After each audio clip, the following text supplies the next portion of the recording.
Zuikelis drąsuolis. Miško pakraštyje, prie erškėčių krūmų, gyveno mažas, pilkas zuikelis. Čia jis žalias žoleles skabė, ežero vandenį gėrė. Gyveno zuikelis visų bijodamas, visiems iš kelio traukdamasis.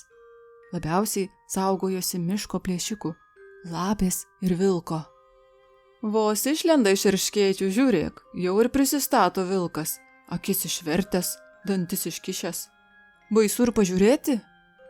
Sprunka zuikelis, kiek kojos neša ir pasislėpia tarp erškėčių, kur vilkas bijo nosį įkišti. Sėdi zuikelis ir rauda, kad reikia visų bijoti, o jo niekas nebijo. Jei nesutinka vilko, tai lapė iš eglyno išlenda ir nuo jos reikia bėgti. Oi, kiek zuikelis turi priešų, o draugų nė vieno.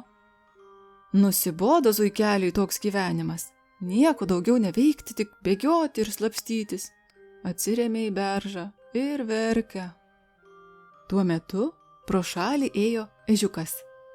Pamatė zuikelį ir klausė: ko verki, mažasis zuikeli? Juk matai, kokia graži diena.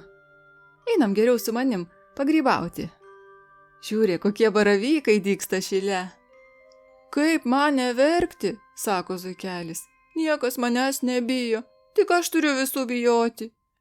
Ežiukas paklausė ir sako: žinai ką, eik prie ežero, atsisėsk į krūmus ir palauk.